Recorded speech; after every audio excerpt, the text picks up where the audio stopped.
Bonsoir à tous et bienvenue à ce moment de partage et d'échange.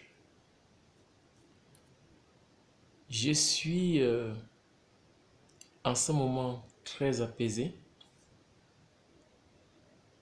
très content de partager avec vous une très bonne nouvelle pour le peuple camerounais. Vous êtes sans ignorer que ce peuple martyrisé depuis plus de 60 ans par l'empire colonial français est actuellement en train de mener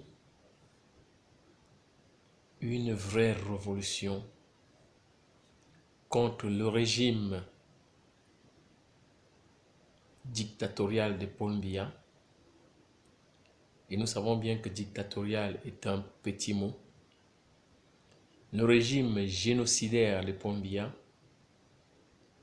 qui justement, pour conserver son pouvoir, va jusqu'au génocide du peuple camerounais et toujours, à chaque fois, par dose homéopathique.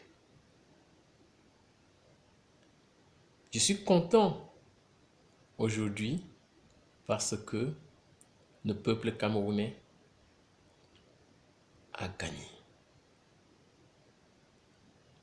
Paul Biya est toujours au pouvoir. Il est toujours président. Comment est-ce que le peuple a gagné? Je vous comprends me poser cette question. Et je vais vous répondre. En octobre 2018, après avoir enclenché une guerre dans le Nozo, le nord-ouest et le sud-ouest du Cameroun, Paul Biya s'est précipité aux élections pour gagner comme il y va d'habitude, pour gagner. Sauf que, à l'issue de cette élection, il a eu en face de lui un Camerounais déterminé à ce que cela cesse. Déterminé à ce que le peuple camerounais puisse enfin exister. Que la République du Cameroun puisse être enfin une vraie république respectée.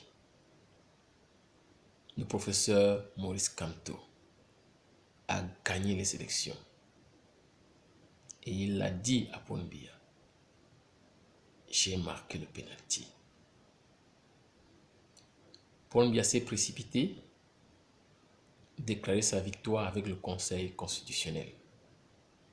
Nous l'avons tous vu. C'était pathétique.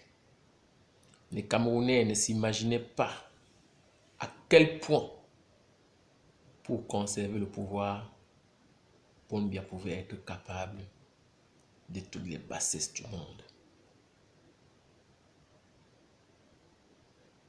Et heureusement qu'il a fait ce qu'il sait faire, c'est-à-dire continuer droit dans le mur. Il s'est déclaré vainqueur avec 71, je ne sais pas combien de pourcents. Où sont les 71% de victoire de Paul Biya aujourd'hui? Son impopularité au Cameroun n'a même plus de nom. Regardez les images quand Maurice Kamto sort dans les rues au Cameroun. L'effervescence que ça fait. Regardez toute la diaspora camerounaise vers qui il se retourne.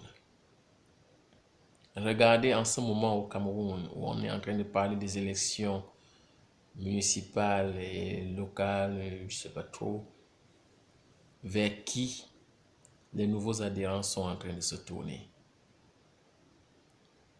Le RDPC de Paul Biya est bien mort. Paul Biya est bien mort dans l'esprit des Camerounais. Ils peuvent encore continuer à payer quelques Camerounais d'aller l'applaudir dans les rues. Et encore, nous avons vu tous ces derniers mois Paul Biya courir vers la France, courir vers l'Europe, courir vers la Suisse. Et nous savons pourquoi. En Suisse pour se soigner, en France pour continuer à se rassurer qu'il peut encore rester président. Parce qu'il sait qu'il ne tient pas son rôle de président du peuple camerounais.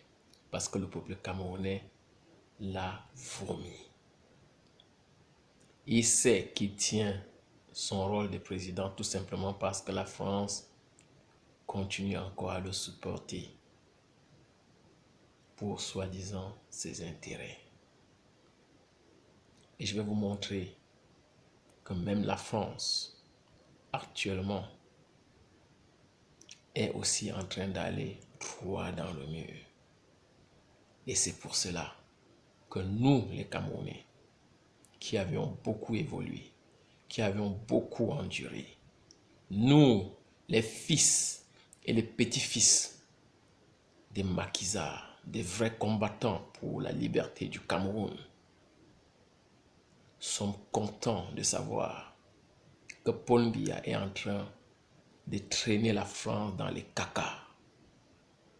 Il est en train de montrer au monde entier et au peuple français même qui ne savent pas ce qui se passe au Cameroun. Ils sont en train de comprendre que, enfin, c'est comme ça que ça se passe. Et je suis sûr que le président français actuel, le président Emmanuel Macron, il est jeune, il est dynamique. Il a des bonnes ambitions pour son pays. Même lui-même ne comprend pas encore dans quoi il est en train de se mêler. Mais nous avons envie de dire, si nous avions, par le destin, été les fils originels de ce pays, nous n'avons pas aujourd'hui envie de nous détourner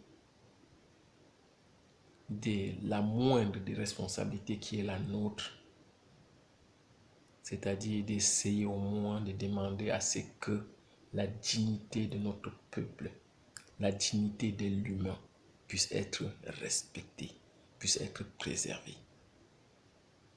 Une vie, c'est une vie. Les Camerounais ne sont pas des chiens.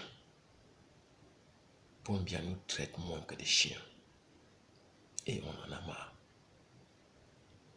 Au Cameroun aujourd'hui, il y a des sardinards, des tontinards.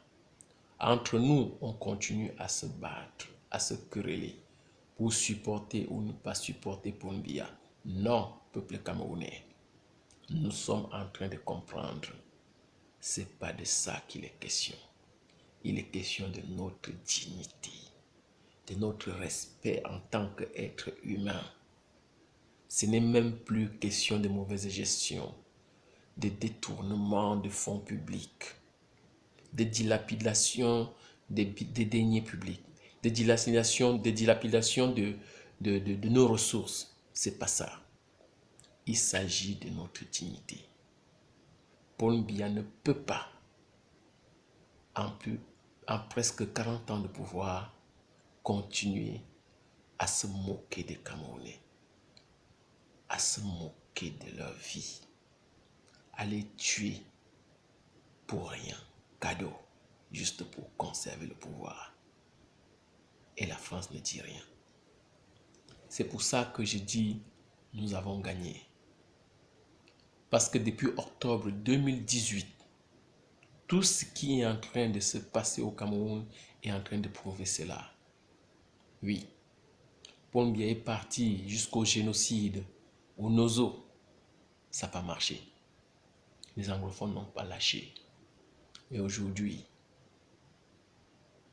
il a vu que le monde entier est déjà en train d'en parler. Les Américains en parlent, les Suisses en parlent, les Anglais en parlent. Il n'y a que la France qui n'en parle pas. Et pourtant, ils savent. Et puis, on essaie d'étouffer cela. On essaie de ne pas donner la parole aux anglophones. Vous savez quoi? on va finir par leur donner la parole. Et ils vont dire exactement ce qui se passe là-bas. C'est la victime qui connaît son bourreau. C'est la victime qui peut dire exactement ce que son bourreau lui a fait. Et personne mieux que les Camerounais, entre guillemets anglophones, ne pourront dire ce qui s'est passé au Nozo mieux que eux. Paul Biya a peur de cela. La France a peur de cela. Nous le savons. Parce qu'ils savent que ce que Paul Biya est en train de faire là-bas, c'est un génocide. Entre-temps, politiquement, Paul Biya a arrêté Maurice Kamto et tous ses alliés. Il a foutu en prison, comme d'habitude. Il est parti encore, fuite en avant, faire le grand dialogue avec les conseils de la France. Nous le savons. Il n'a même plus de suite dans les idées. Il ne sait pas quoi faire. Nous avons vu un moment terrible se passer au Cameroun. Le président de la République ne sort pas une seule fois pour parler à son peuple. Et même quand il lance le grand dialogue national, c'est à travers une vidéo enregistrée. On n'est même pas là en train de se poser la question sur les capacités physiques et même morales de cette personne à pouvoir diriger encore le Cameroun. Ok, on va faire semblant.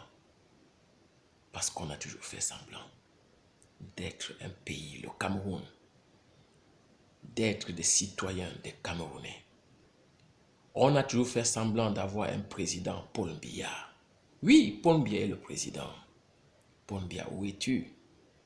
Les Camerounais te voient plus en France qu'au Cameroun.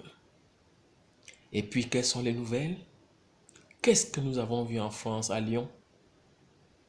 Nous avons vu Paul Biya utiliser sa garde pour taper des Camerounais, dénuder une femme camerounaise sur la place publique française, devant la police française, qui ne font absolument rien. Je vais vous dire, ici en France, quand on tape sur une personne, et de plus sur une femme, on la dénude comme vous l'avez fait à Lyon, on casse même la jambe d'une, on est tout de suite arrêté. On ne l'a pas fait. Ça veut dire que même la police française était un peu de connivence. Ils agissaient déjà un peu comme la police camerounaise. Paul Biya a réussi justement à exporter sa maltraitance, sa violence du Cameroun à la France. Il était en train de montrer à Emmanuel Macron comment il devrait dorénavant traiter son peuple. Mais les Camerounais voient tout. C'est pas comme ça que Emmanuel Macron traite les gilets jaunes, qui sont là depuis plus d'1 an maintenant. On les traite avec égard. Emmanuel Macron a déjà déboursé, écoutez-moi bien, plus de 10 milliards d'euros, multiplié par 655, pour voir combien de milliards de francs CFA, pour les calmer. Et les gilets jaunes sont toujours là. On n'a pas tiré sur eux. Au Cameroun, Maurice Kamto, supposons juste le principal opposant de Paul Biya, marche dans la rue pour réclamer sa victoire, on tire sur ses partisans à balles réelles. On l'arrête, on le met en prison. Et puis, quand ça chauffe, comme on dit, on ne sait plus quoi faire. Alors que on les promettait la peine de mort, les voilà libérés, n'est-ce pas? Sans aucune charge. Alors qu'ils devaient passer au tribunal militaire, on a vu des photos, on a vu des images. Quelques-uns restent encore en prison aujourd'hui. Mamadou Mouta. Vous savez pourquoi? Parce qu'il est du Nord. Parce que les idées tribales marchent toujours. On sait que s'il sort, il va aller parler aux gens du Nord et beaucoup vont adhérer au MRC. Paul Biya compte encore sur le Nord pour gagner les élections. Paul Biya ne sait plus ce qu'il fait. Et nous, on voit tout. On comprend tout. Donc, Paul Biya est impopulaire. Le RDPC est impopulaire. Ils ne peuvent plus arrêter les opposants aujourd'hui et mettre en prison. Parce que l'arrestation de Maurice Kamto et de ses alliés a tout simplement banalisé la prison. Tous les Camerounais ont compris aujourd'hui que ça ne sert à rien. C'était juste une façon de faire peur, de faire en sorte que les gens n'aillent pas voter, de faire en sorte que le RDPC continue à contrôler la situation, de faire en sorte que Paul Biya continue toujours à être président, qu'on puisse penser que c'est l'homme fort, qu'on puisse penser que c'est l'homme d'expérience alors qu'il a zéro expérience, qu'on puisse penser qu'il a des idées alors qu'il n'a pas de suite dans les idées. Nous l'avons vu quand il est sorti en France, comment ça s'est passé devant les interviews avec la communauté internationale d'autres pays. Il ne suivait même pas le cours des événements. Pendant que les gens sont en train de faire un débat actif, lui, il était en train de lire son discours. Et qu'il n'est... Franchement, quelle humiliation de notre État.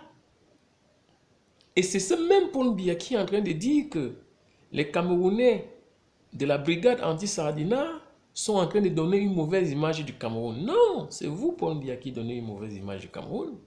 C'est vous, Paul Biya, qui montrez que vous êtes fatigué et que vous faites tout pour garder le pouvoir. C'est vous, Paul Biya, qui montrez que à l'heure actuelle, vous avez dit oui, il y aura les élections municipales et les élections, je ne sais pas, sénatoriales ou des députés ou quoi que ce soit, et que les sous-préfets actuellement, à défaut de parler mal aux gens, de les insulter, fuient tout simplement.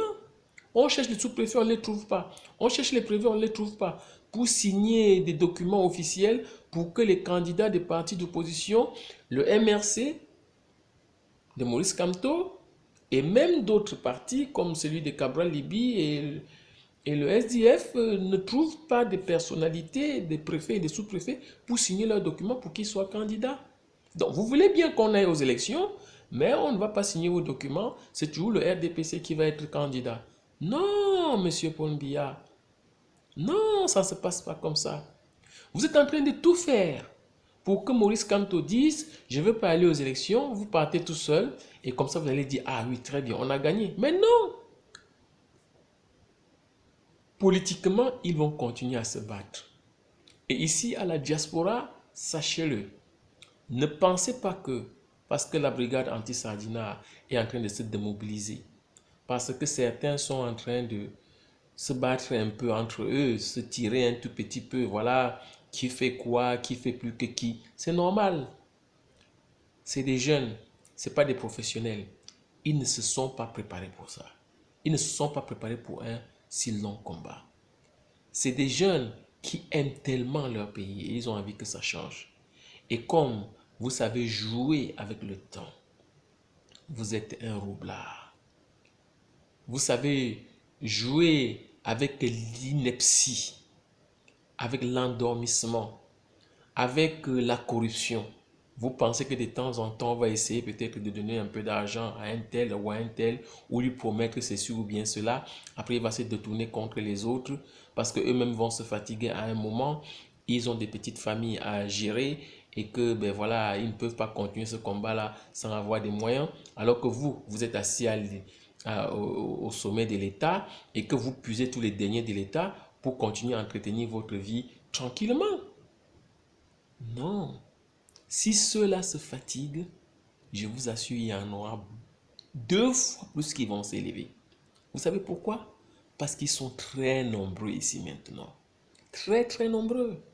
Très nombreux qui sont partis parce que vous avez eu une politique tellement catastrophique que il n'y avait plus de vie possible au Cameroun. À l'heure même où je suis en train de vous parler, ceux qui ne peuvent même pas venir en Occident sont en train de partir dans tous les pays limitrophes. Allez voir combien de Camerounais sont en train d'entrer, de se battre pour entrer en Guinée équatoriale. Même au Tchad, en Centrafrique, au Gabon, au Congo, ils sont nombreux. Et ceux qui peuvent aller plus loin, comme en Afrique du Sud, n'hésitent pas. En Côte d'Ivoire, partout, ils n'hésitent pas. Ça ne va pas au Cameroun. Le Cameroun est devenu l'enfer. C'est pour ça que j'ai dit, nous avons déjà gagné. Les combattants qui sont encore au Cameroun, pour ceux qui m'écrivent, il y en a qui ont 40 ans.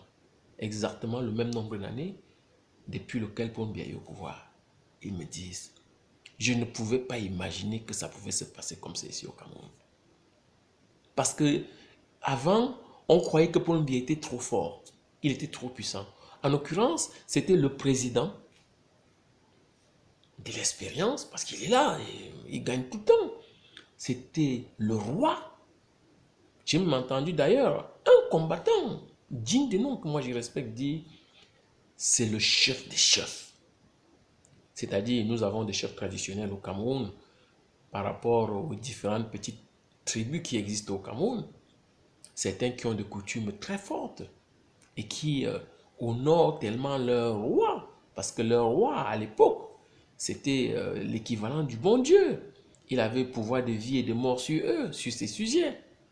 Mais sauf que ces rois-là, à l'époque, n'est-ce pas, étaient là pas seulement pour gérer la vie de la cité, il était là justement pour une société inclusive, pour que tout le monde puisse avoir sa place. Alors que Paul Biya n'est pas là pour les Camerounais. Donc Paul Biya est devenu le chef de ces chefs-là. Par comment? Qui vous a anobli Paul Biya? Non, vous n'êtes pas noble. Vous n'êtes pas mon roi. Non, vous n'êtes pas le roi des rois. Vous n'êtes pas président, parce que les Camerounais ne vous ont jamais voté. Vous le savez. Vous n'êtes pas le roi. Personne ne peut anoblir, je n'ai pas envie de dire des mots insultants, quelqu'un comme vous. Et pourtant, je sais très bien que pendant 40 ans, vous êtes là. Et que tous ces rois-là viennent faire allégeance. Ils enlèvent leur chapeau comme ça devant vous. Ils ne devraient pas le faire. C'est ostentatoire. C'est-à-dire que vous, Paul Biya, même ce qui nous reste de culturel, des traditions, vous avez tué ça. Alors que vous le faisiez, pas pour bien gérer le peuple camerounais, tout simplement pour qu'il puisse inscrire tout son village sur la liste du RDPC et qu'il vous amène comme sur une table pour des sacrifices son peuple. C'est fini aujourd'hui. Nous avons vu comment vous avez organisé des réunions dans les régions de l'Ouest pour appeler tous les chefs traditionnels de demander à leurs fils, parce que vous avez bien compté que ben voilà, dans la diaspora, ceux qui étaient en train de se battre étaient peut-être en majorité Bamileke, et que ben voilà, il fallait les indexer, il fallait dire c'est les Bamileke qui valent le truc. Non, vous ne pouvez plus. Vous voyez, pendant que ce combat-là est en train de se faire, vous avez vu comment certains Camerounais se sont démarqués? Je vais citer juste deux. Regardez le professeur Niamsi, Paul Biya. Il n'a pas 50 ans.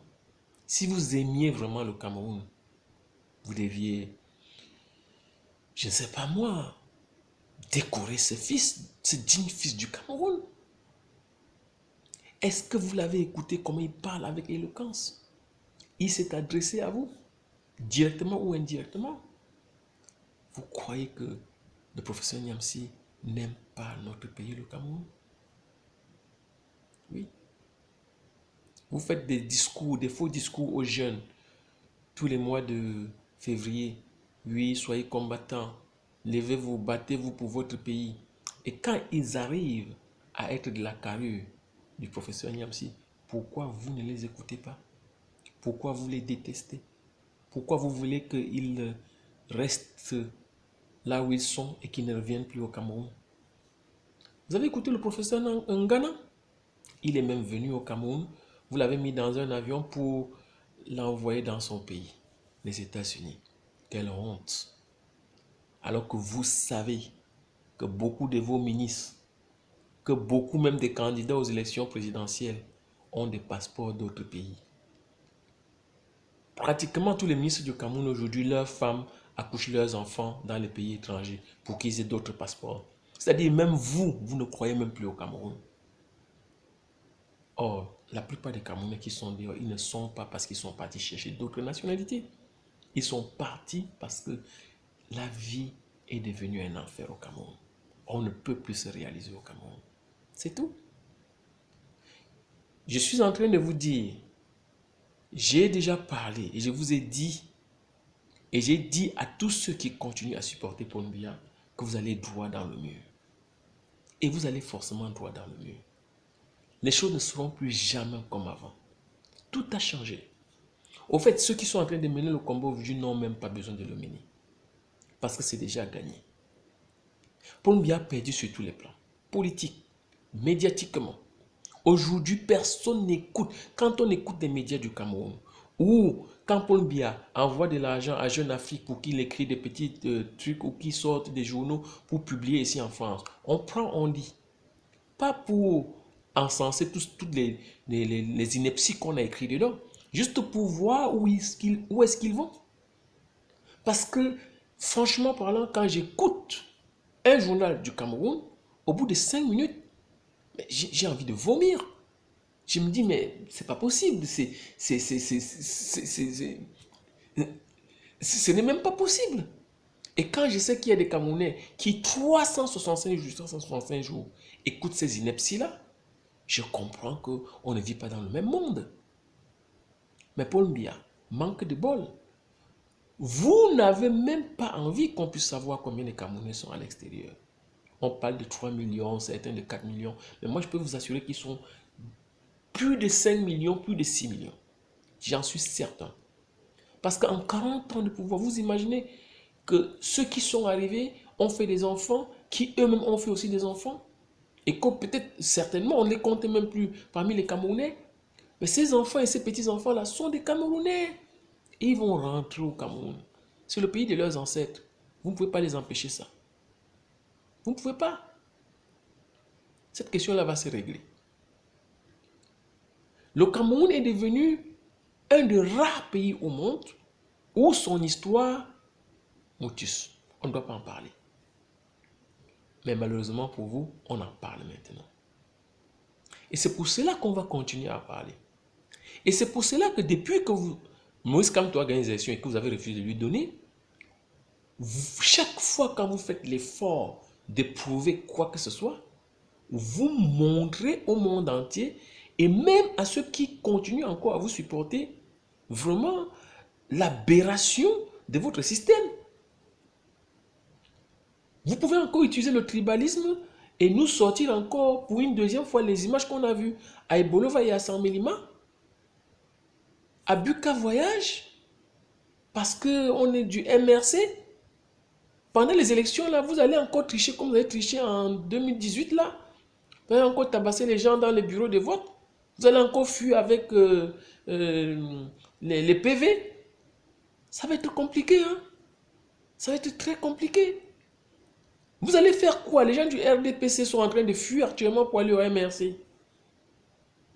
Vous ne voyez pas ça? Est-ce que vous pouvez sortir dans les rues du Cameroun et marcher comme vous marchiez avant? Vous ne pouvez plus. Est-ce que vous pouvez vous faire encore applaudir? Vous ne pouvez plus. On attend. Il y a des échéances qui vous attendent. Ne serait-ce qu'au football. À l'été, non. Parlons du football. Vous croyez que les Camerounais croient encore en vous? Vous avez dit non, la CAN 2019 va se jouer. Après, ça a glissé. Là, on attend 2021. Et 2021, c'est dans moins de 2 ans là maintenant. Vous serez toujours président. Vous croyez que cet événement-là va se passer au Cameroun? Est-ce que vos techniciens ne peuvent pas lire, je ne sais pas moi, les tendances sociales et tout du Cameroun pour vous conseiller et vous dire que ces CAN-là n'aura pas lieu au Cameroun? Est-ce qu'il faut être magicien pour dire ça? Est-ce qu'il faut souhaiter du mal du Cameroun pour dire ça? Actuellement, on nous souille les médias avec les histoires de Samuel Eto'o, de Patrick Mboma, de Nathalie. Vous croyez qu'on lit ça? C'est des inepties. Les Camerounais n'ont plus de tête pour ça. Ils s'occupent d'une seule chose. Quelle est la valeur de la vie d'un Camerounais? Que vaut un Camerounais dans la tête de leur président Paul Biya? Est-ce que vous pouvez recevoir un anglophone de Bamenda qui a perdu une ou deux personnes dans la guerre que vous avez menée là-bas et puis discuter avec lui comme ça en public pour que les Camerounais comprennent que vous êtes en train de trouver des solutions pour eux? Vous ne pouvez pas. Parce qu'il va démontrer en public que vous êtes un génocidaire. Et vous avez peur qu'on vous accuse de génocide. Parce que le génocide est accepté nulle part. Non seulement vos collaborateurs seront obligés de se cacher, parce que la seule personne qui va dire « je supporte Paul Biya », ça veut dire qu'il est complice du génocide. Hein. Et la France ne sera pas votre complice non plus. Hein. Elle va vous lâcher. C'est inscrit dans la constitution française ici. Dans la constitution camerounaise, ce n'est même pas encore inscrit. Et je me réjouis. Vous avez écrit une loi dernièrement contre le tribalisme. Pourquoi écrivez-vous une loi contre le tribalisme? Ça existe au Cameroun? Ah tiens, ça existe. Mais mettez aussi dans le génocide. Hein. Oui. Sortez les quotas, toutes les tartes qui existent dans la constitution du Cameroun. Hein. Mon acte de naissance portait encore la mention race. Demandez aux Camerounais qui sont nés avant les indépendances ou même après l'indépendance, qui vous montrent leur acte de naissance. Vous allez voir, c'était encore écrit race. Vous avez fait un effort pour que ça sorte de la Constitution? Parce que vous pouvez garder tout cela pour pouvoir de temps en temps essayer de faire déchirer un peu les Camerounais.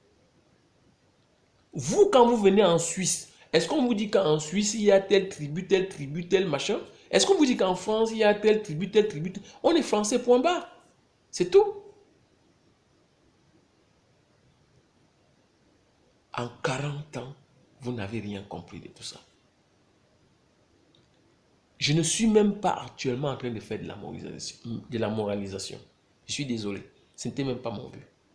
Je suis venu juste pour dire, est-ce que vous ne pouvez pas voir que vous avez déjà perdu complètement et sorti maintenant une porte de sortie digne d'un être humain qui a été quand même président, qui a été reçu, je ne sais pas moi, dans les salons, partout dans le monde entier avec tous les honneurs. Vous êtes la risée du monde entier actuellement. Nous en sommes conscients. Paul Biya, nous n'avons pas choisi. Hein. La base qui court après vous et que vous les détestez là, vous devez en réalité les décorer. Parce qu'ils vous sensibilisent. On n'est pas des violents, on n'est pas des brutes comme on dit. Vous avez arrêté Maurice Kamto qui a cassé les ambassades, qu'il était des connivences avec l'ambassade. Où est ce procès-là actuellement? C'était la casse de quelle ambassade? En France? L'ambassadeur qui vient nous dire que voilà, on a violenté un domicile privé. L'ambassade, c'est un domicile privé de monsieur l'ambassadeur. Chaque fois qu'un membre de ton gouvernement, monsieur Paul Biya, parle, il ne sort que des inepties, des choses terribles, des choses vraiment qui montrent, n'est-ce pas, combien de fois vous n'avez jamais gouverné le Cameroun, vous n'avez jamais rien fait. Oui, quand les gens disent le président Lyon, on a compris aujourd'hui que vous êtes le fainéant, le plus fainéant de tous les présidents du monde entier. On se demande même comment est-ce que le Cameroun fonctionne. Oui, actuellement, les Camerounais ont tout gagné. Et on ne vous laissera plus un seul espace. Et pendant que vous êtes en train de vous acharner à rester encore au pouvoir, détrompez-vous. On comprend. Vous êtes en train de nous faire beaucoup de bien. Parce que si vous avez laissé le pouvoir à Kamto, je suis sûr qu'une bonne majorité des Camerounais auraient applaudi pour vous. Ils auraient dit, voilà, c'est l'homme vraiment de la paix. Voilà, enfin, il accepte sa défaite démocratiquement. Voilà, il fait un passage de pouvoir paisible. Voilà, il a même changé la constitution pour que les vraies élections puissent avoir lieu et que le peuple camerounais puisse élire vraiment un Camerounais qu'ils ont choisi et que ce ne soit plus une histoire où c'est la France qui décide, même si la France doit toujours compter. On n'est pas naïf pour ne pas comprendre cela. Mais le problème, c'est que vous ne faites rien. Les gens autour de vous ne font rien. Et on les accuse aujourd'hui de très mal vous conseiller, en 40 ans. Est-ce que ceux qui vous conseillent aujourd'hui, c'est eux qui vous conseillaient il y a 10 ans, il y a 20 ans, il y a 30 ans? Non. Peut-être même que ceux qui vous conseillent aujourd'hui, au début même, n'étaient même pas nés. Alors, quelle excuse vous avez? Les gens vont chercher des excuses de quoi? Vous savez comment est-ce que le peuple camerounais est embastillé depuis votre prédécesseur Ahidjo. Qu'avez-vous fait même de ce Ahidjo justement? Il est où? Vous voyez?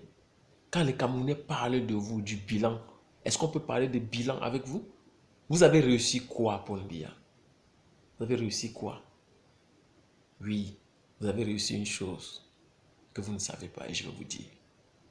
Vous avez réussi une grosse Bible.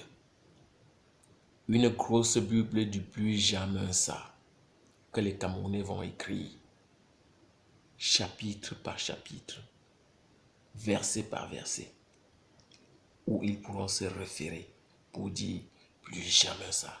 C'est pour cela qu'après vous, le Cameroun sera un pays comme ça. Continuez à rester.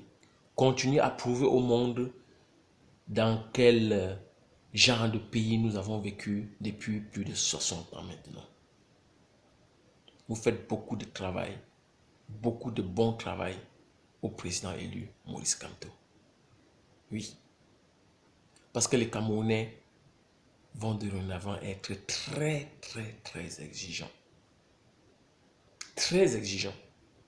Ne vous fiez pas à moi, je suis rien. Il y en a beaucoup qui ne parlent pas. Il y en a qui sont déjà nés, qui grandissent, qui font des merveilles. Il y en a qui vont encore naître. Et je vous assure, ils seront très exigeants. Un Paul Biya comme vous, c'est fini. Que personne ne pense. C'est pour cela que je vais terminer en disant ceci. Cette révolution que nous menons, je l'ai toujours dit, c'est une révolution spirituelle, une révolution lumière. Nous disons ce que nous avons envie de faire et nous faisons ce que nous disons. Parce que nous avons de la considération des uns et des autres. Nous avons le respect des uns et des autres. Nous avons le respect de la vie. Les égos sont tombés depuis très longtemps. Il y en a encore qui les ont, qui mènent le bon combat et qui parfois s'appellent des généraux de ceci ou bien de cela. Pourquoi pas? Mais il y en a qui ne disent rien, qui ne veulent même pas qu'on les voie, mais qui se battent encore plus fort que cela, en sauvant 1, 2, 3, 4, 5, 10 Camerounais. Oui, Paul Biya, vous nous avez beaucoup aidé en écrivant, en tout cas en laissant tous les éléments pour écrire la Bible du plus jamais ça. Je vais faire plaisir à mes frères anglophones. Paul Biya is helping us to write the Bible of Never Eat Again. And we will write it. Je vous remercie. Je vous remercie. En tout cas, le partage et l'échange continuent. La victoire, nous l'avons.